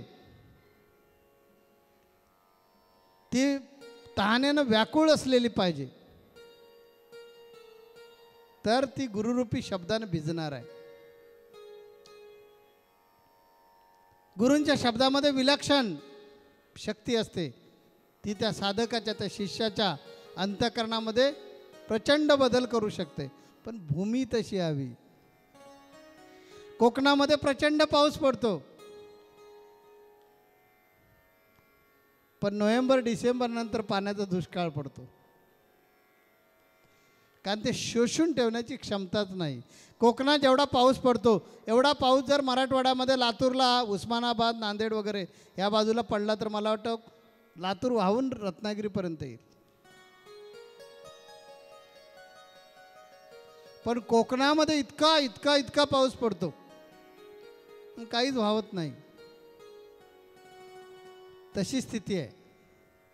धो धो धो धो जरी प्रवचनाचा गंगोग बरसला तरी सुद्धा आतमध्ये काही झिरपलंच नाही. इथे काहीतरी गेलंच नाही, रुजलंच नाही, तर त्या अनुग्रहाचा उपयोग काहीच नाही. म्हणून आम्ही मुद्दा म्हटलं की अनुग्रह घ्या. अनुग्रह म्हणजे दीक्षा, दीक्षा म्हणजे वसा. जो गुरुने घेतलाय तो वसा आपण घेतला पाहिजे, आणि त्या वशाप्रमाणे, त्या शिकवणीप्रमाणे आपण पुढं गेलं पाहिजे. गुरूंच्या शब्दामध्ये त्या जीवाची, म्हणजे त्या माणसाचा अंतरंग रचना बदलण्याचं सामर्थ्य असतं.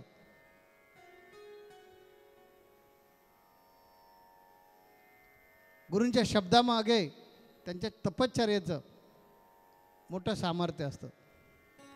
त्यांचे शब्द शिष्याच्या सूक्ष्म शरीरामध्ये घुसतात. उपदेश हा शब्दानेच करायचा असतो, पण त्याचा अर्थ हे त्या जीवाचा अंतरंग बदलून टाकतात. कारण सद्गुरू प्रथम शब्दावरून अर्थाकडे घेऊन जातात, आणि परमात्मा हाच त्यांच्या बोलण्याचा एक अर्थ असतो. परमात्मा हेच त्यांचं अंतिम ध्येय असतं. सद्गुरू अर्थावरून आत्मस्वरूपाकडे घेऊन जात असतात, पण यासाठी तो शिष्य एकांगी असला पाहिजे. हे फार महत्त्वाचं आहे अध्यात्मामध्ये. एकांगी भक्तच आत्मस्वरूपाचा भोक्ता बनू शकतो. म्हणून समर्थ रामदास स्वामींनी दासबोधामध्ये असं म्हटलेलं आहे, जो विभक्त तो भक्तच असू शकत नाही.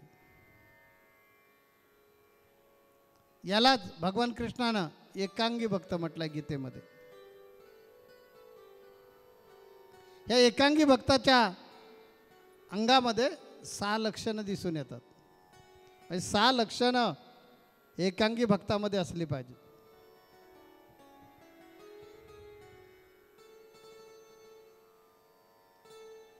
त्याच्या विस्तृत स्वरूपामध्ये जास्त चर्चा करता येईल, पण वेळ संपत चाललेली आहे, म्हणून थोडं जितकं विस्तृत सांगता येईल तेवढा प्रयत्न करणार. त्यातलं पहिलं अंग आहे गुरूंची इच्छा. तीच माझी इच्छा असली पाहिजे. मी भक्त जर आहे, एकांगी भक्त जर आहे, तर गुरूंची इच्छा तीच माझी इच्छा असली पाहिजे. म्हणजे काय, तर जे गुरूंना वाटतं की ह्याने हे केलं पाहिजे तेच मी केलं पाहिजे. बघा, बाप्पाने असं वाटलं समर्थ सद्गुरू काडसिद्धेश्वरांना असं वाटलं की या जीवानं नोकरी सोडली पाहिजे.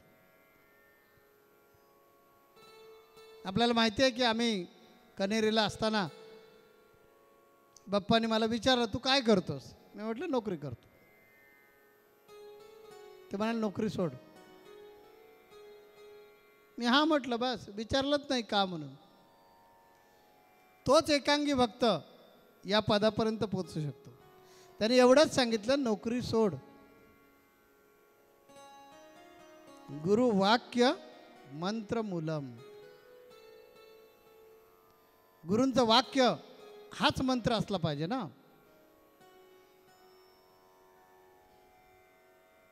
हे पहिलं अंग आहे. गुरूंची इच्छा तीच माझी इच्छा असं जो मानतो तो एकांगी भक्त होणार आहे. त्याची 6 अंग मी सांगणार आपल्याला.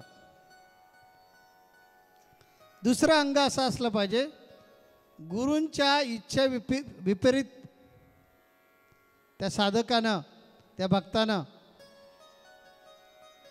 कधीच वागता कामा नये. गुरूंच्या इच्छे विपरीत भक्ताची इच्छा कधीच असता कामा नये. त्या म्हणजे काय, गुरूंना वाटतं की तुम्ही हे करायला पाहिजे आणि तुम्हाला वाटतं हे केलं नाही पाहिजे, तो कधीच भक्त बनू शकत नाही.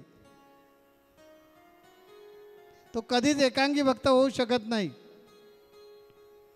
अगदी त्याचं उदाहरण जर द्यायचं आलं तर परमहंस रामकृष्ण परमहंस जे होते, दक्षिण भारतामध्ये होऊन गेले. त्यांचे अनेक शिष्य होते. त्यात एक नरेंद्र नावाचा पण शिष्य होता, ज्याला स्वामी विवेकानंद म्हणून गणलं गेलं, म्हटलं जातं. घरची हलाखीची परिस्थिती होती, कारण वडील वारलेले होते आणि ह्यांच्यावर स्वामी विवेकानंदांवर जबाबदारी येऊन पडली होती. वडील चांगल्या हुद्द्यावर नोकरीला होते आणि काही कारणानं, काही आजारानं ते गेले. कुटुंबाची सगळी जबाबदारी यांच्यावर येऊन पडली. त्यात आई पण आजारी.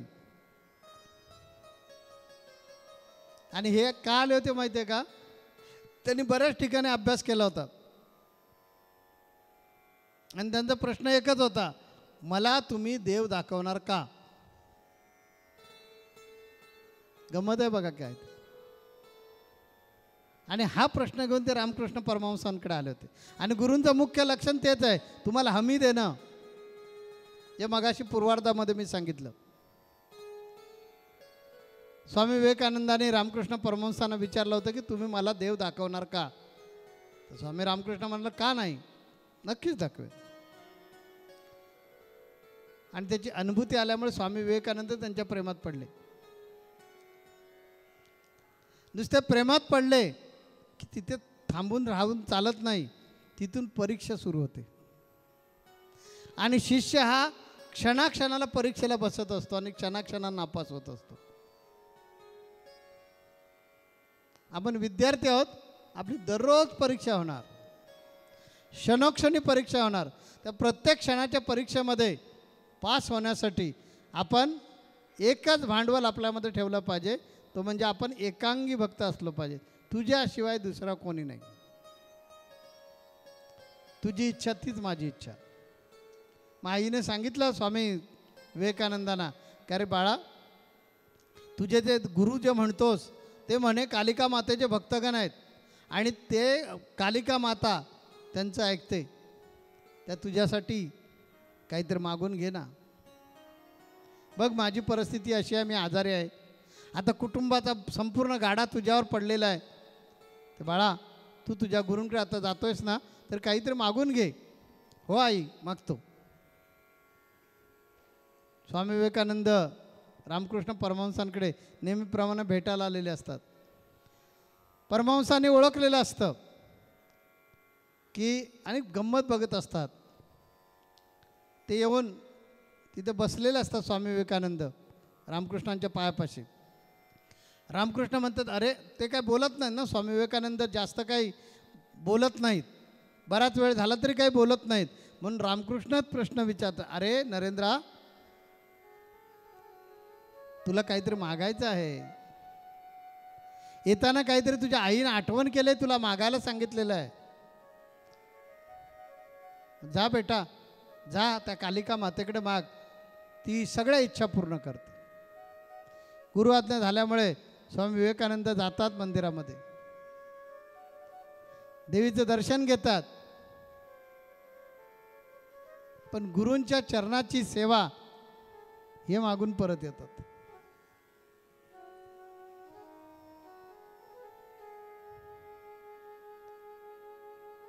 भक्त कसा असला पाहिजे लक्षात घ्या. गुरूंची इच्छा काय, स्वामी विवेकानंदांकडून गुरूंची इच्छा काय होती की तू माझ्यापेक्षाही दैदिप्यमान झाला पाहिजेस. त्या इच्छेच्या विरुद्ध मागायचं का की मला धन दे, दौलत दे. आणि म्हणून स्वामी विवेकानंद 3 वेळा पाठवला रामकृष्णाने, 3 वेळा काही न मागता परत आले. असा एकांगी भक्त असायला पाहिजे. तिसरा गुण त्या भक्तामध्ये असला पाहिजे, दृढ विश्वास. गुरूंवर प्रचंड विश्वास असला पाहिजे. आमची नोकरी सुटल्यानंतर बरेच जण असे आम्हाला टोचून बोलायचे, आता खाणार काय. मी म्हटलं ते काय ते बघतील, जगणार कसं ते काहीतरी बघतील. एकांगी भक्त का त्यालाच म्हणतात की ज्याचा दृढ विश्वास आहे. काही लोक अनेक अनुभव घेतलेले असतात गुरूंकडून, पण विश्वासामध्ये कुठेतरी ते मागे पडतात. अगदी जवळच्या माणसावर काही प्रसंग आला की मग प्रश्न पडतो, एवढे स्वामी आमच्या एवढा धावा केला तरी स्वामींनी ह्याला का वाचवू शकले नाही. लक्षात घ्या, हे नियतीचं चक्र आहे. माझा एक अभंगच आहे, कलियुग संपत आले, पाप हे अति झाले, काळ झाला या क्रूर. अरे मानवा, आता तरी जागा तो ना. नियतीने ठरवलेलं आहे की या पृथ्वी तलावर संहार कसा करायचा, किती प्रमाणात करायचा, आणि त्याप्रमाणे निसर्ग चक्रसुद्धा बदललं आहे.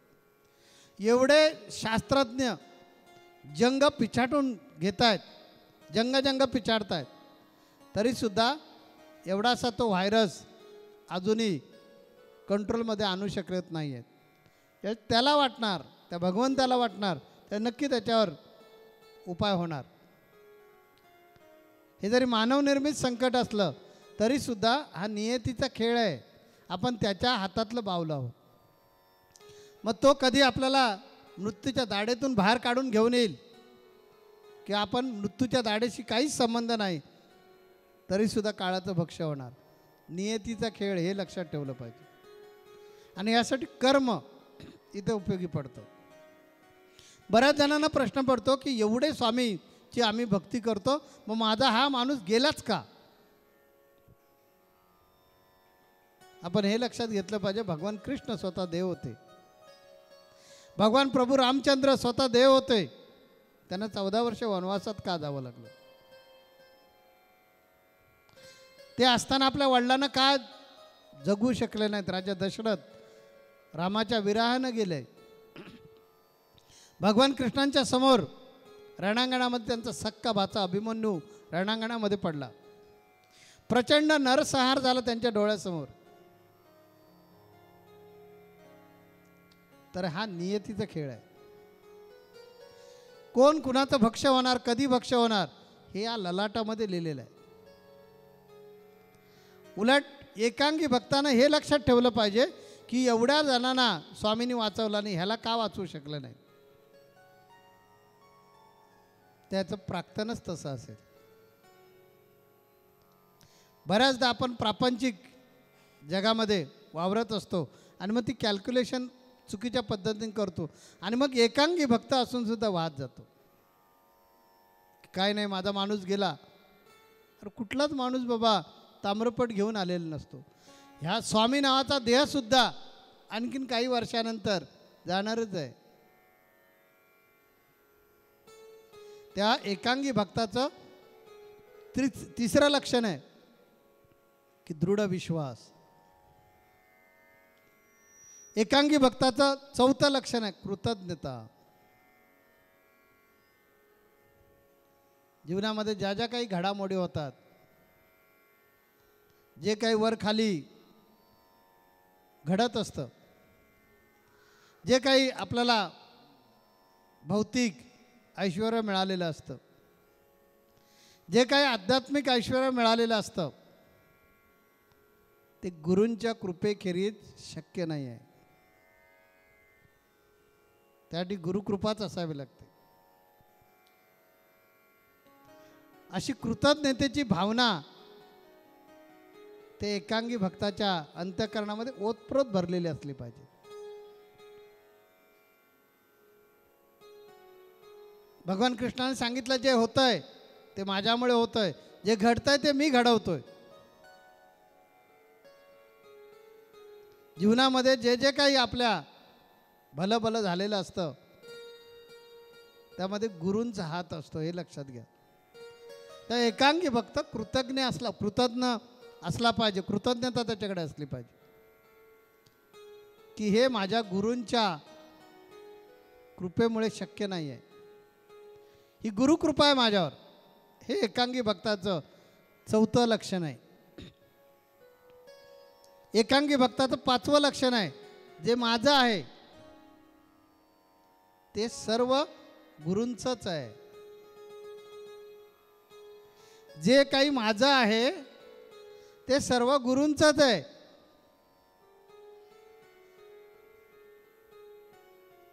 अशा प्रकारचा भाव त्या एकांगी भक्तामध्ये असला पाहिजे. आणि सावं अतिशय महत्त्वाचं लक्षण आहे ते म्हणजे एकांगी भक्ताला माझ्या उपास्याजवळ असल्याचा गर्व असता कामा नये, अहंकार असता कामा नये.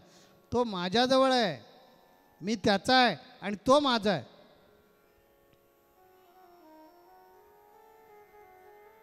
याच्यावर एक दृष्टांत देतो आणि आपली रजा घेतो.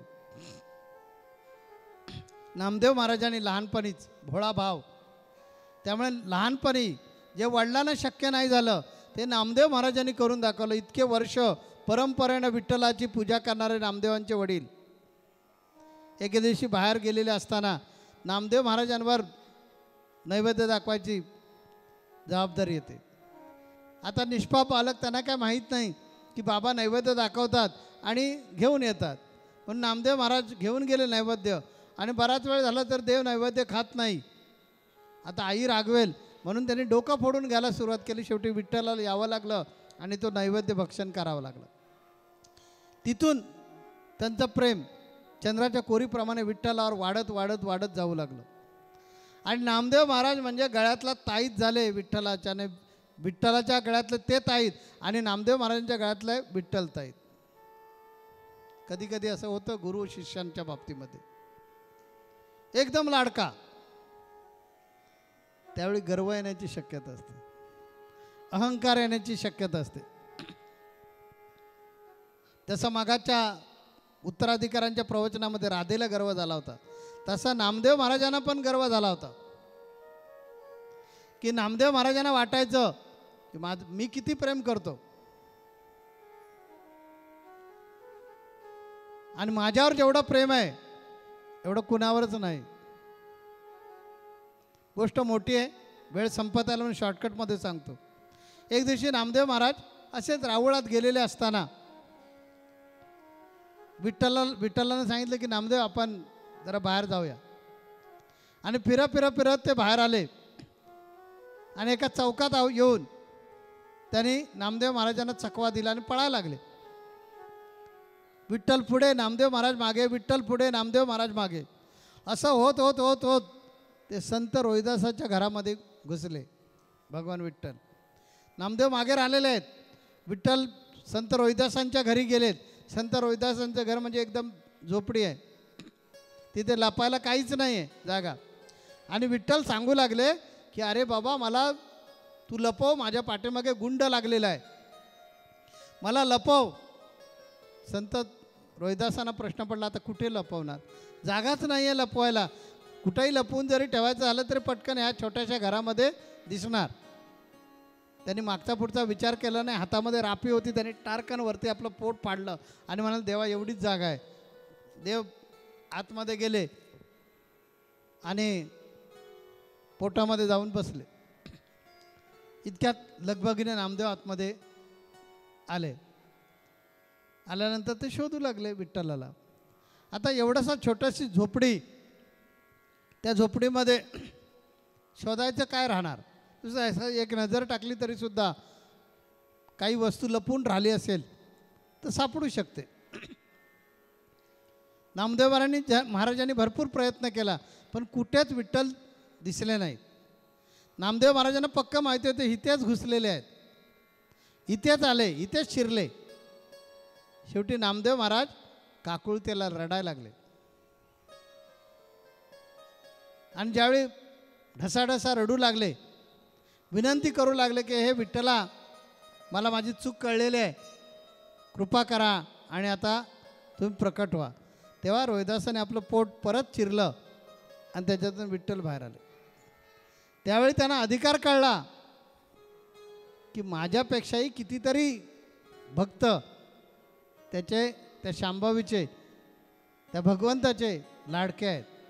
मला गर्व होता की ते माझ्यावर प्रेम करतात. विठ्ठलाचं माझ्यावर प्रचंड प्रेम आहे आणि मी विठ्ठलावर प्रचंड प्रेम करतो, पण माझ्यापेक्षा सुद्धा कितीतरी लोक प्रेम करणारे आहेत, ज्याने आपला स्वतःचा विचार केला आणि टारकान पोट फाडून आपल्या पोटामध्ये विठ्ठलाला लपवला. तो माझ्यापेक्षा किती श्रेष्ठ भक्त आहे. म्हणून एकांगी भक्तानं तो गुरूंच्या जवळ येत असतो, जवळ असतो. गुरूंचं पान त्याच्याशिवाय हालत नाही आणि त्याचं पान गुरूंशिवाय हालत नाही, अशी स्थिती निर्माण झालेली असते. अशा वेळेला जो गर्व येत असतो त्याच्यापासून सावध राहणं हे आवश्यक आहे. तेव्हा ही जी अंग आहेत ज्या भक्तामध्ये विकसित झाले तो भक्त परमार्थाचा अधिकारी ठरला म्हणून समजा. तेव्हा ज्या गुरूंच्या कृपेनं आज मी जे काही वेडेवाकडे बोललो ते त्यांच्याच चरणी या गजरातून अर्पण करूया आणि या ठिकाणी रजा घेऊया.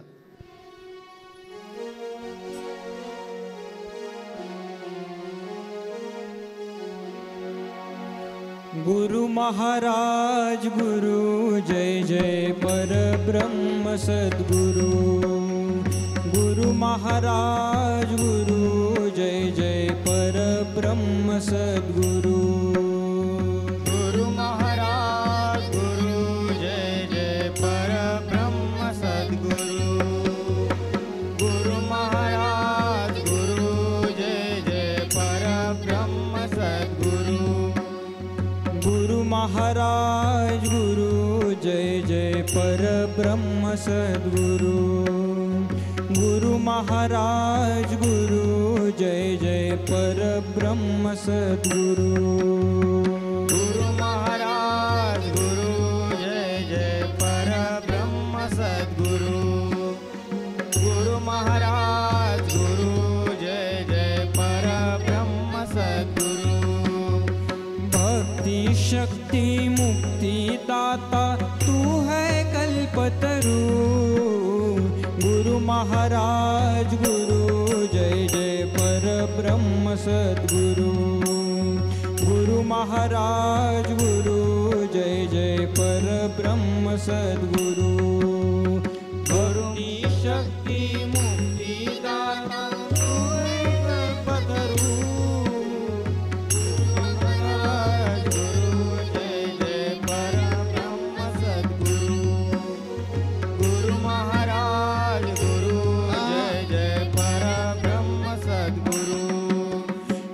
महाराज गुरु जय जय परब्रह्म सद्गुरु. गुरु महाराज गुरु जय जय परब्रह्म सद्गुरु. गुरु महाराज गुरु जय जय परब्रह्म सद्गुरु. गुरु महाराज गुरु जय जय परब्रह्म सद्गुरु. भक्ति शक्ति मुक्ति दाता तू है कल्पतरु. भक्ति शक्ति मुक्ति दाता तू है कल्पतरु. गुरु महाराज गुरु जय जय परब्रह्म सद्गुरु.